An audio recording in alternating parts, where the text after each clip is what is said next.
पंक्ति के हैं 8 भेद। पथ्या पंक्ति, सतो बृहति पंक्ति, विपरीता पंक्ति, आस्तार पंक्ति, प्रस्तार पंक्ति, संस्तार पंक्ति, विस्तार पंक्ति, विराट पंक्ति। और त्रिष्टुप के हैं 9 भेद हैं यहाँ। उपरिष्टा ज्योति, महाबृहति, महाबृहति, यव, मध्या, त्रिष्टुप। और फिर जगती के हैं 7 भेद। जगती, उपजगती, महासतो बृहति जगती, षटपदा महापंक्ति जगती, पुरस्ता ज्योति जगती, मध्य ज्योति जगती, उपरिष्टा ज्योति जगती। तो ये छंद है यहाँ पे। और ऐसे ही स्वर, स्वर कितने होते हैं? लौकिक स्वर कितने होते हैं? रोज तो सीखते हो संगीत है। 7 होते हैं ना, सा रे गा मा पा धा नी। तो सा से क्या बनेगा? षड्ज, रे से ऋषभ, गा से गांधार, म से मध्यम स्वर, पा से पंचम स्वर। द्वार दया का जब तू खोले, पंचम स्वर में गूंगा बोले। और ध से धैवत और नी से निषाद। तो ये 7 स्वर होते हैं। लेकिन सामगान के स्वरों का जो क्रम है वो नारदीय शिक्षा के अनुसार है मध्यम, गांधार, ऋषभ, षड्ज, धैवत, निषाद, पंचम। तो इनका क्रम बदल जाएगा सामगान जब करेंगे ना। तो पहला है म, ग, रे, सा, ध, नी, प। और गान कितने हैं सामगान के मंत्रों के ऊपर? कितनी प्रकार के गान हैं एक एक ऋचा के ऊपर? 10 प्रकार के। पहला है गायत्र गान,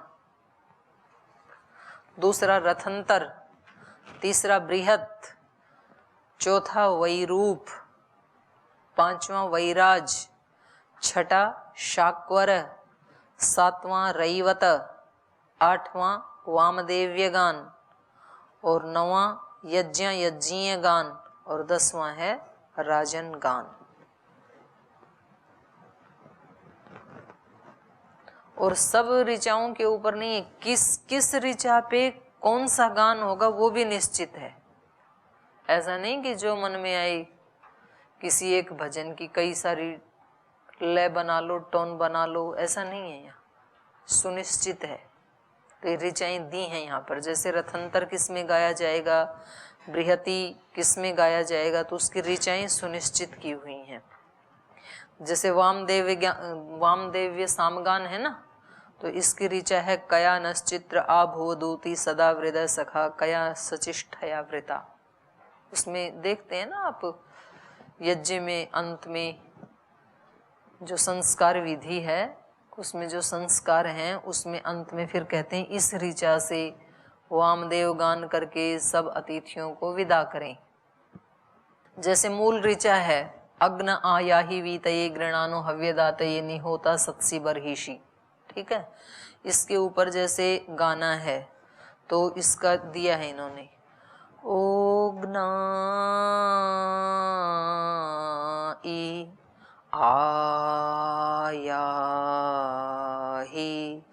वो ई तो या गृणानोह व्यदातो या ई, ऐसे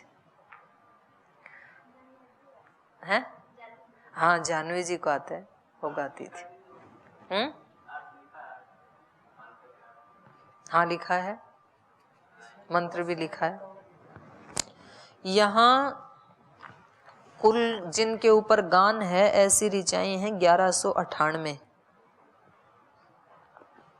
2 कम 1200 प्राचीन भाषा में बोला जाए ना, तो ऐसे ही बोलते थे पहले ना। तो 2 कम 1200 हैं।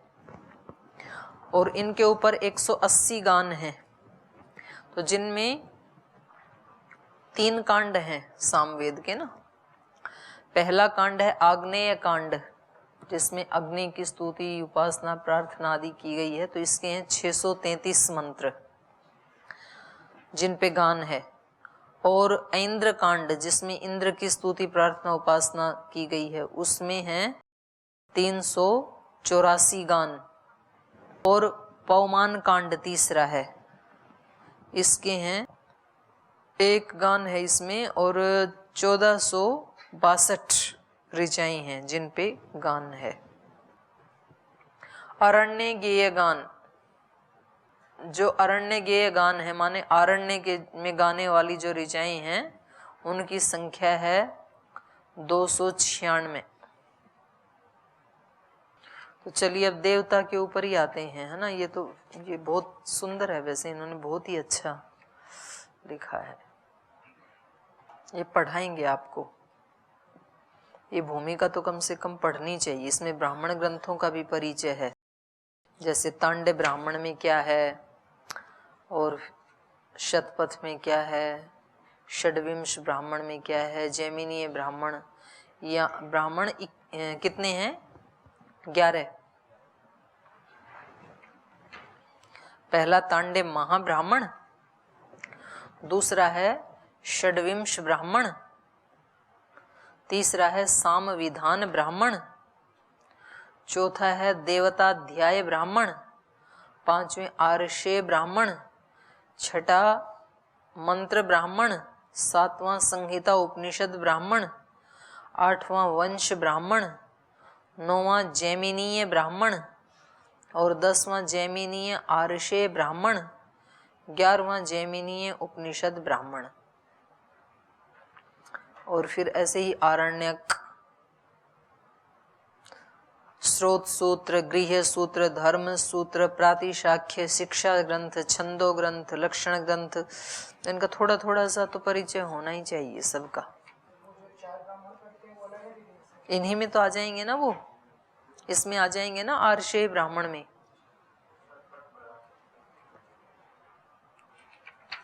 थोड़ा सा व्याकरण का दिया है इन्होंने, वेद की व्याख्या के प्रयत्न, कैसे वेद की व्याख्या करनी चाहिए, ये इसका थोड़ा बताया है।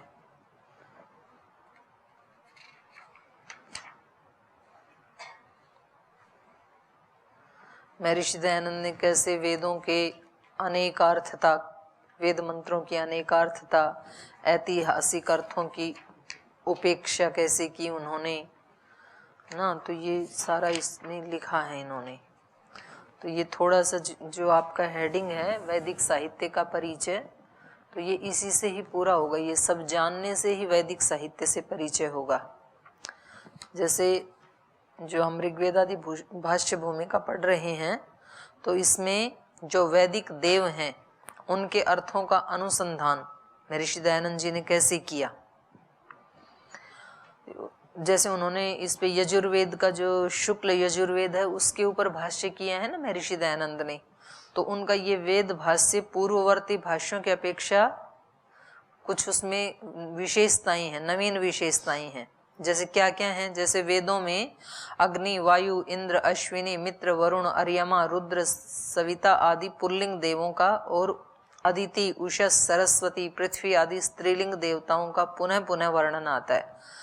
उवट, सायण, महीधर आदि पूर्ववर्ती भाष्यकारों ने इन्हें अलग अलग स्वतंत्र देवी देवियां स्वीकार किया था, और ये माना था कि वेद में वर्णित प्रत्येक प्राकृतिक देवता, उषा, सूर्य, पृथ्वी, आप, नदी, औषधि आदि का एक एक स्वतंत्र चेतन अभिमानी देवता है। ऐसे उन्होंने अर्थ किए थे उवट, महीधर आदि ने। उसी चेतन देवता की इन नामों से वेद में स्तुति की गई है। जिन देवताओं का प्राकृतिक स्वरूप निश्चित नहीं, वे भी स्वतंत्र चेतन देवता हैं। तो यज्ञों में आह्वान करने पर ये देवता हवि से प्रसन्न होकर यजमान को पुत्र, पौत्र, पशु, धन आदि प्रदान करते हैं। लेकिन स्वामी दयानंद ने प्रमाण पुरस्सर ये घोषणा की कि वेद अनेकेश्वरवादी नहीं है, बल्कि वेदों के विभिन्न जो पुल्लिंग और स्त्रीलिंग देवता, पिता माता के रूप में, ये सब एक परमेश्वर के ही गुण कर्म बोधक विभिन्न नाम हैं। वेदों में तो अनेक मंत्र हैं, अनेक मंत्रों के अनेक देवता हैं, तो उन देवताओं का, देवता मतलब विषय, तो उसको 3 भागों में तो बांटा महर्षि दयानंद ने, लेकिन अभी आगे तो हम पढ़ेंगे ना उसको। मुख्य देवता ये कहते हैं एक ही है, बहुदेवतावाद नहीं है। बहुदेवतावाद मतलब एक ही ईश्वर के वो अनेक अनेक शक्तियां और अनेक रूप हैं, देवता तो एक ही है। और उनसे पहले जो लोग अर्थ करते थे, ऊवट महिधर आदि, उनके मत में, जैसे कि आज भी प्रचलित है वो, तो अनेक अनेक लोग हैं, वो अनेक अनेक देवताओं की पूजा करते हैं ना।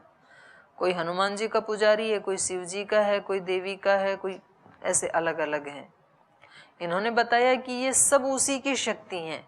विष्णु भी उसी का ही रूप है, शिव भी वही है, ब्रह्मा भी वही है, दुर्गा भी वही है, सब वही है, ऐसे इन्होंने बताया। तो ये एक विशेषता है इनके भाष्यों की। वेद की वर्णन शैली की ये अद्भुतता है, माने वेद का वर्णन करने की ये अद्भुत शैली दी महर्षि दयानंद ने।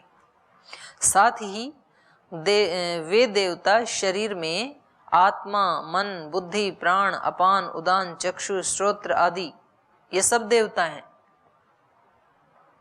और राष्ट्र में राजा, सेनापति, न्यायाधीश, गृहपति, आचार्य, ये सब क्या हैं? देवता हैं। और भौतिक जगत में, प्रकृति में सूर्य, चंद्र, वायु, अग्नि, जल आदि ये सब क्या हैं? देवता हैं। ये सब देवतावाचक हैं, माने उसी की ही शक्तियां हैं ना ये सारी। तो जहां जैसा प्रकरण हो वैसा अर्थ वेद के मंत्रों का कर लेना चाहिए।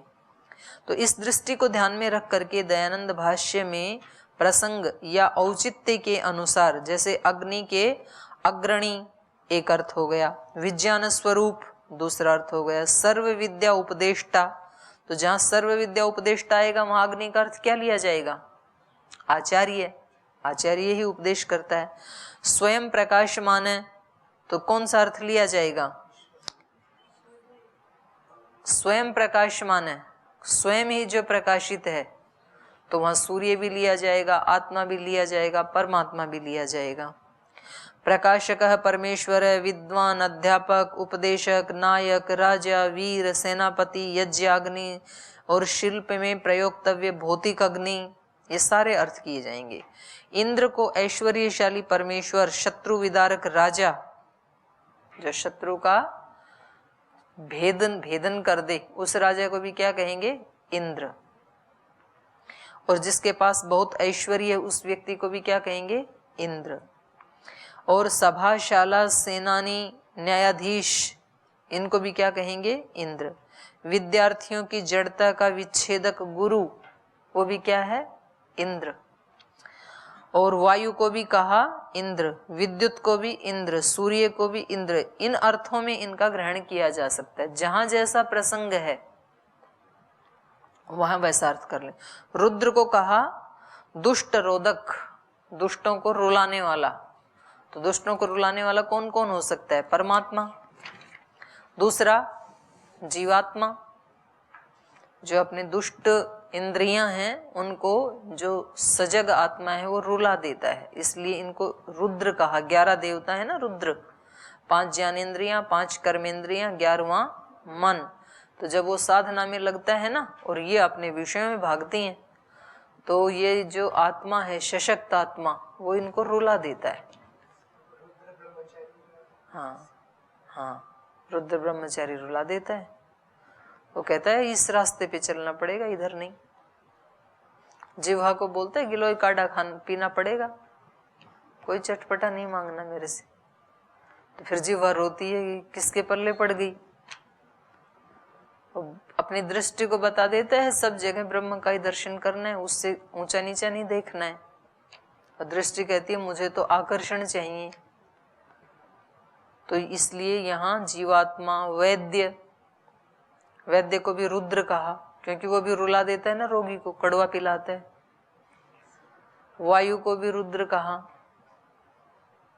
वायु भी रुला देती तेज से आई तो। प्राण को भी रुद्र कहा, प्राण जब निकल जाता है तो उसके जो संबंधी हैं वो रोते हैं। और शत्रु संहारक सेनापति को भी रुद्र कहा, और ब्रह्मचारी को भी रुद्र कहा। रुद्र ब्रह्मचारी आया ना। तो इन अर्थों में व्याख्या है इनकी। अश्विनौ जो शब्द है तो उसका अर्थ होगा राजा, आमात्य, प्राणापान, जल, अग्नि, वायु, विद्युत, सूर्य, चंद्र, अध्यापक, उपदेशक, सभेश और सेनेश, सभा का ईश और सेना का ईश, ये सब भी क्या है? अश्विनी कुमार। तो ये महर्षि दयानंद की एक नई देन है।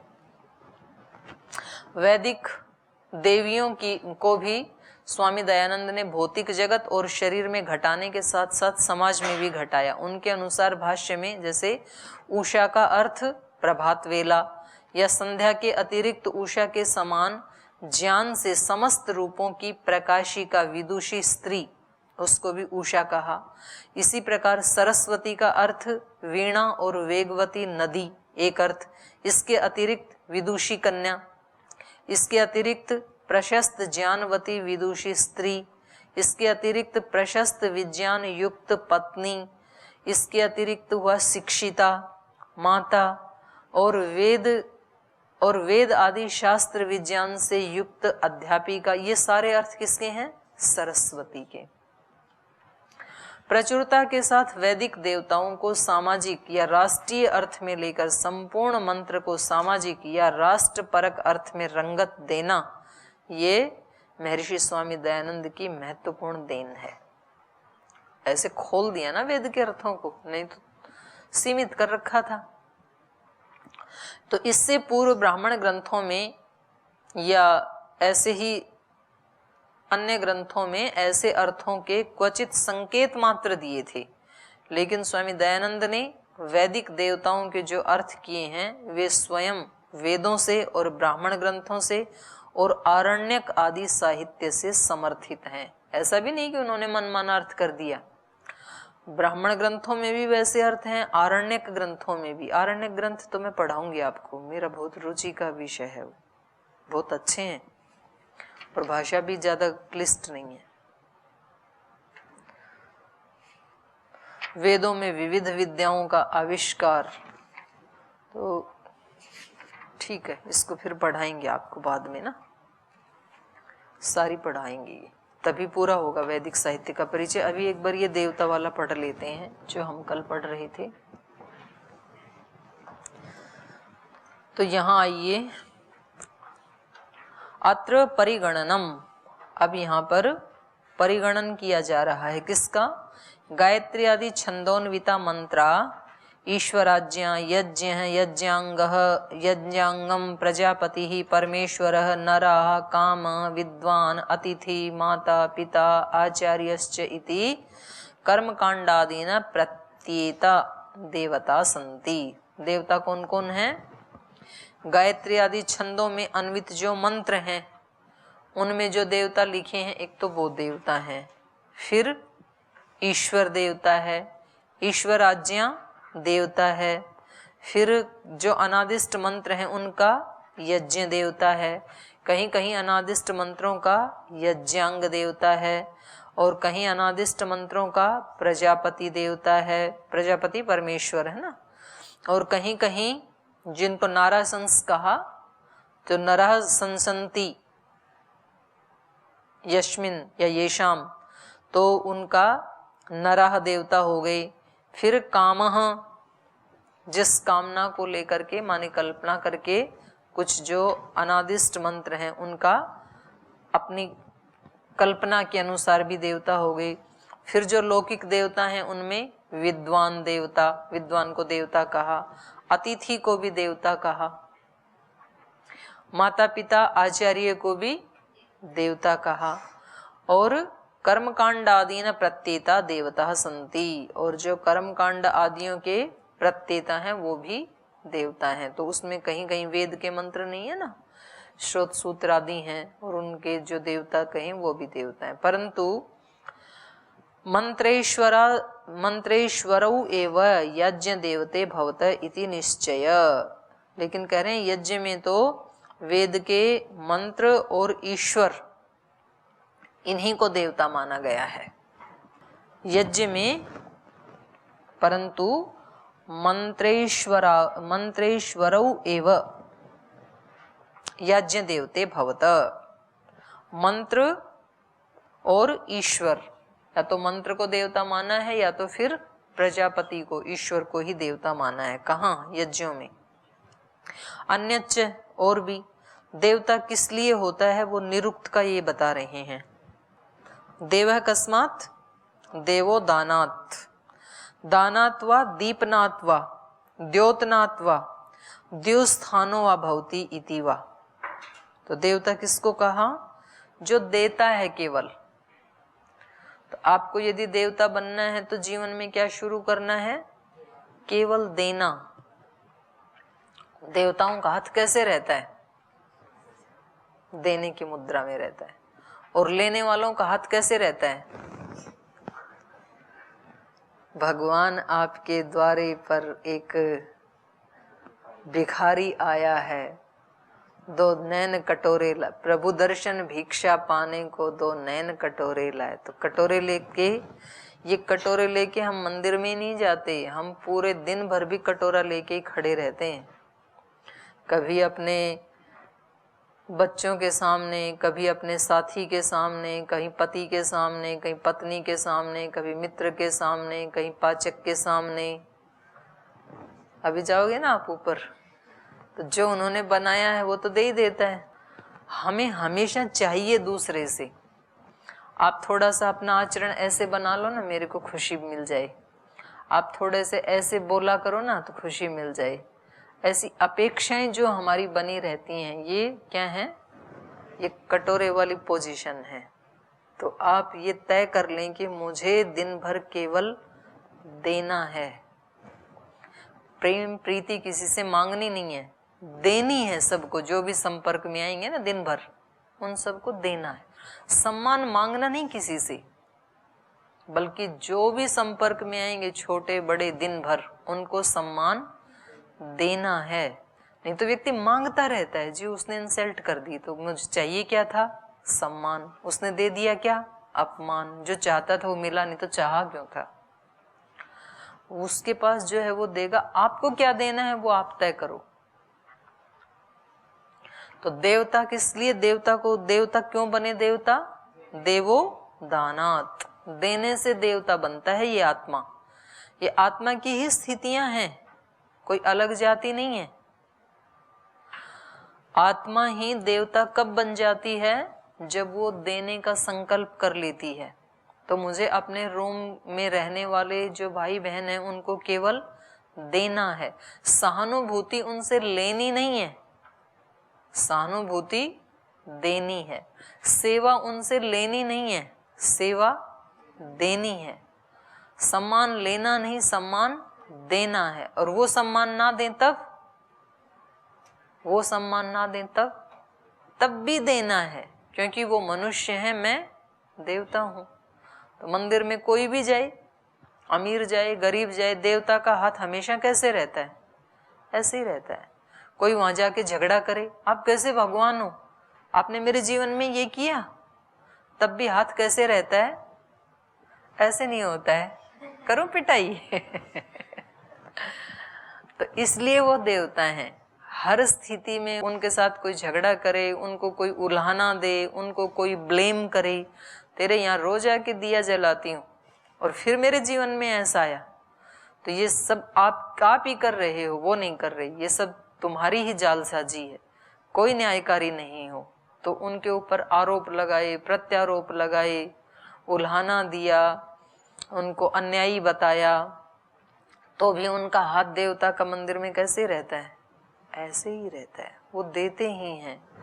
तो वहां पर तो जाकर के तरह तरह के लोग आएंगे, कभी रोएंगे, कभी झगड़ा करेंगे, कभी आकर के प्रार्थना भी करेंगे, मैं मूर्ख खल कामी, मैं सेवक तुम स्वामी। मैं कैसा हूं? मैं मूर्ख हूं, खल हूं। खल मतलब दुष्ट हूं मैं मूर्ख, खल, कामी। कैसा हूं? कामनाओं से भरा पड़ा हूं, दुनिया भर की कामनाएं हैं।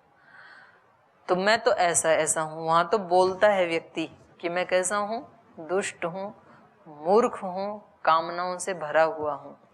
लेकिन आपके संपर्क में जो दिन भर लोग आएंगे वो बोलेंगे नहीं ऐसे कि मैं दुष्ट हूँ, मैं मूर्ख हूँ, मैं कामनाओं से भरा हुआ हूँ। वो वैसा आचरण करेंगे आपके सामने।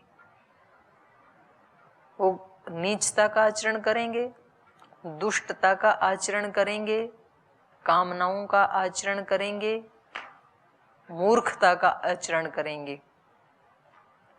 लेकिन जब वो ऐसी प्रार्थना कर रहा है तब भी देवता का हाथ कैसे रहता है? ऐसे ही रहता है। तो ऐसे ही जो व्यक्ति इन सारी स्थितियों में रहेगा, सुबह से शाम तक देने वाली स्थिति में, वो आत्मा क्या बनेगा? देवता। तो इसलिए यहाँ विद्वान को देवता भी, असली विद्वान तो वो ही है। तो देव कब बनता है आत्मा? देवो दानात्, देने से देवता बनता है। दीपनात्वा, दीपनाथ मतलब प्रकाशित होना। दीपक क्या करता है? प्रकाशित। खुद प्रकाशित होता है तो दूसरे को भी करता है। इसलिए जो ज्ञान युक्त है, जो खुद अज्ञान को अपने पास नहीं आने देता है, वो क्या बन जाता है? देवता बन जाता है वो। इसलिए महर्षि दयानंद को देवता बोलते हैं ना। देव दयानंद तेरे एहसान हम चुकाएंगे कैसे, लेकर लाखों जन्म। देव दयानंद, सूरज बन दूर किया जिसने पापों का घोर अंधेरा, वो देव दयानंद मेरा। तो दयानंद क्या बन गए? देव। क्यों? दीपनाथ। द्योतनाथवा, दूसरे को भी प्रकाशित करना। द्योतन, ये भी द्युति है। तो जो खुद अपने अज्ञान को मिटा लिया, जिसने दूसरों के भी अज्ञान को मिटा लिया, वो क्या बन गया? देवता। द्यु स्थानो भवतिवा, अथवा जो द्युलोक में रहता है, पृथ्वीलोक में नहीं रहता है जो, उसको क्या कहा? देवता। द्युलोक का मतलब क्या है? जो आत्मा उच्च स्थिति में रहती है। हमारा ये सहस्रार चक्र और आज्ञा चक्र है, ये दो तो द्युलोक में है, और बाकी के जो चक्र हैं नाभि के बीच और यहाँ तक, ये अंतरिक्ष लोक की चेतना है। और नाभि के नीचे जो चेतना के चक्र हैं वो पृथ्वी। तो देवता जो हैं वो ना तो नाभि के नीचे उनकी चेतना रहती है, उससे उठ गए वो, उनके लिए कुछ नहीं है वो चीजें, और ना वो इस अंतरिक्ष लोक में रहते हैं, बल्कि वो हमेशा ज्ञान से युक्त रहते हैं, द्युलोक में रहते हैं। वो क्या है? देवता। तो ऐसे जो योगी, जो निरंतर एक, जिसको गीता में कहा संप्रज्ञा, क्या कहा? स्थित प्रज्ञ, स्थित प्रज्ञ वाली स्थिति में जो रहता है वो आत्मा है देवता। तो इसलिए महर्षि निरुक्तकार ने ये की, इसकी व्याख्या कि देवता कौन है? देवो दानात्, देवो दीपनाथ, देवो द्योतनाथ, देवो द्युस्थानो भवति इति। मंत्रः मननात्, मंत्र को मंत्र क्यों कहते हैं? मननात्, जिसका मनन किया जाए, और मनन करने से जो हमारा त्राण करे। मननात् त्रायते इति मंत्र। तो मनन किया जाए तो मंत्र है, और यदि उस पे मनन ही नहीं किया, बोला खूब ओम भूर्भुवस्सुः तत्सवितुर्वरेण्यं भर्गो देवस्य धीमहि धियो यो नः प्रचोदयात्, रोज बोला। कितना बोला? 1000 बार बोला, 2000 बार बोला, 8000 बार बोला, और मनन किया नहीं उसके ऊपर, तो फिर वो हमारा मंत्र नहीं बनेगा। क्योंकि मंत्र कब बनेगा? मंत्र मननात्।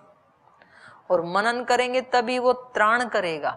यदि मनन नहीं किया हमने, और हमने केवल ऐसे बोला, तो फिर वो त्राण भी नहीं करेगा।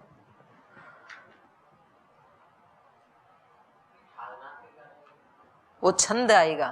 छादनात् मतलब छंद। छंद किसको कहते हैं? छंदांसी छादनात्, छंद भी कहते हैं ना, मंत्र को छंद भी कहते हैं। तो छंद क्यों कहते हैं? छादनात्, आच्छादन कर ले, जो ढक ले। आच्छादन करने वाला रक्षा करता है ना। जैसे सर्दी आई और आपने अपने शरीर को कंबल से आच्छादित कर लिया, तो ये कंबल क्या बन गया आपका? छंद। छंद आच्छादन करने वाला, रक्षा करने वाला। तो उसमें कोई ठंडी चीज प्रवेश नहीं करेगी, ठंडी वायु प्रवेश नहीं करेगी, तो आपकी रक्षा हो गई। तो अपने आप को किससे आच्छादित करके रखना? छंदों से नहीं, भागवत शक्तियों से। इसलिए मनसा परिक्रमा में क्या करते हैं? चारों तरफ से अपने आप को भागवत सुरक्षा कवच में बिठा लेता है उपासक। पूर्व दिशा में ये देवता मेरा रक्षक है, पश्चिम में ये देवता अपने इशू लेके खड़ा है, बाण लेके मेरा बॉडीगार्ड बन के, उत्तर में ये खड़ा है, दक्षिण में ये खड़ा है, नीचे ध्रुव दिशा में ये है, ऊर्ध्व में ये है। छहों दिशाओं में किसी तरफ से अब कोई नेगेटिव एनर्जी आ नहीं सकती है मेरे पास। अब मैं पूर्ण निर्भय होकर के बैठा हूं भागवत सुरक्षा के घेरे में, किसी चीज का भय नहीं है मुझे। अभयम पश्चात, अभयम पुरस्तात्, अधरात, उत्तरात, अभयम नोस्त। चारों तरफ से, ऊपर नीचे दाएं बाएं आगे पीछे, सब तरफ से भागवत सुरक्षा। तो छंद उसी को कहते हैं जो हमें आच्छादित करते हैं, जो हमें घेर करके रखते हैं, ढक करके रखते हैं, आच्छादन करके रखते हैं। अब ये इसका अर्थ कर रही हैं, देवोदानात् यत स्वस्वत्व निवृत्ति पूर्वकम परस्वत्व उपादानम तद दानम भवति। दान क्या है? देवोदानात् ऐसे कहा ना, देव किससे बने? दान देने से। तो दान क्या है? यत स्वस्वत्व निवृत्ति पूर्वकम, स्व की जहां निवृत्ति हो गई और स्वत्व की निवृत्ति हो गई।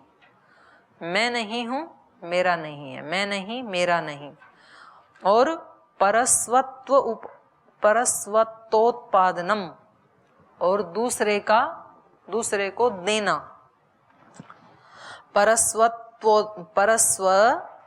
परस्वत्तु उत्पादनम तद दानम भवति, जिससे दूसरे की उत्पत्ति की जाए। दूसरे की उत्पत्ति माने दूसरे का उपकार किया जाए और अपने अहंकार को और अपने आप को हटा करके किया जाए। गीता में भी बिल्कुल यही बात कही है सात्विक दान के लिए। अनुपकारिणी, जो अनुपकारी को दिया जाए, और अनुपकारी को भी देते हुए भाव ये नहीं होना चाहिए कि हमने इस पे उपकार कर दिया, इसने तो हमारा कुछ उपकार नहीं किया था, हमने कर दिया इसके ऊपर उपकार। नहीं, भाव ये होना चाहिए कि सृष्टि की सारी चीजें सब मनुष्यों की हैं, और ये जो मेरे पास रखी थी आजकल, ये आज तक वो इसी के हिस्से की थी, और आज मैंने उसका हिस्सा उसको दे दिया, तो मैं ऋण हुआ, मेरे पास अमानत थी वो। तो भाव ये होना चाहिए कि वो भगवान की ही वस्तु थी और उसी व्यक्ति के लिए थी, वो मेरी नहीं थी, तो फिर वो दान बनेगा। तो यही अर्थ इन्होंने किया, वो दान है। अगर ये अहंकार आ गया कि मैंने दिया, इसके पास क्या था, ये तो मरा पड़ा था बिल्कुल, तो फिर ये दान नहीं आएगा, दान नहीं बनेगा। फिर ये हमारे लिए दान नहीं बनेगा, हमारे लिए ये अहंकार को बढ़ाने वाला बनेगा। ओम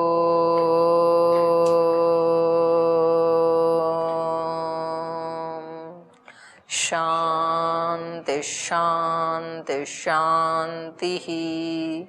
श्री गुरुभ्यो नमः।